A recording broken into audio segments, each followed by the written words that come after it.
السلام علیکم ورحمۃ اللہ وبرکاتہ۔ ناظرین، امید کرتا ہوں کہ آپ سب بخیر و عافیت ہوں گے۔ آج کی اس ویڈیو میں آپ سب کے سامنے حضرت اسماعیل علیہ السلام کی مکمل زندگی کو پیش کرنے جا رہا ہوں۔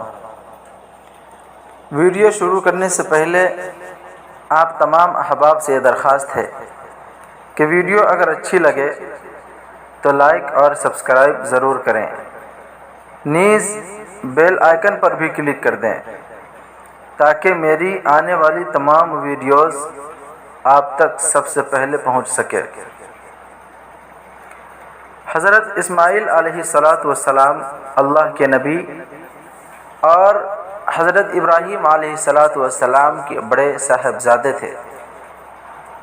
قرآن نے انہیں صادق الوعد کا لقب دیا۔ حضرت ہاجرہ کے بطن سے پیدا ہوئے،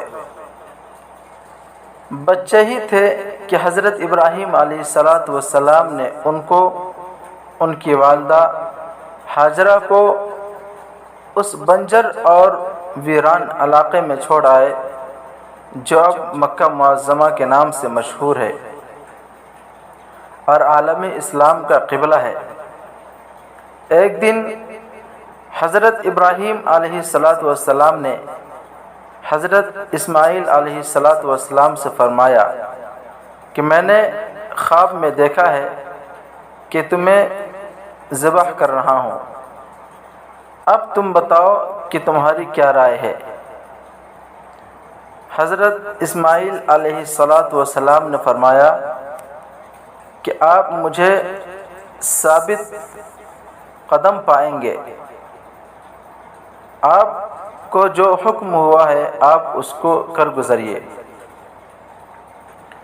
جب حضرت ابراہیم علیہ السلام نے حضرت اسماعیل علیہ السلام کو منہ کے بل ذبح کرنے کے لیے لٹایا تو خدا کی طرف سے آواز آئی، اے ابراہیم، تو نے اپنے خواب کو سچ کر دکھایا، ہم احساس کرنے والوں کو اسی طرح جزا دیتے ہیں، اور ہم نے اس کے لیے ذبح عظیم کا فدیہ دیا۔ مفسرین کا بیان ہے کہ خدا کی طرف سے ایک مینڈھا آ گیا جسے حضرت ابراہیم علیہ السلام نے ذبح کیا۔ حضرت اسماعیل علیہ السلام کی اسی قربانی کی یاد میں ہر سال مسلمان عید الاضحیٰ مناتے ہیں۔ حضرت اسماعیل علیہ السلام جوان ہوئے تو حضرت ابراہیم علیہ السلام نے ان کی مدد سے مکے میں خانہ کعبہ کی بنیاد رکھی، اور اس طرح دنیا میں اللہ کا پہلا گھر تیار ہوا۔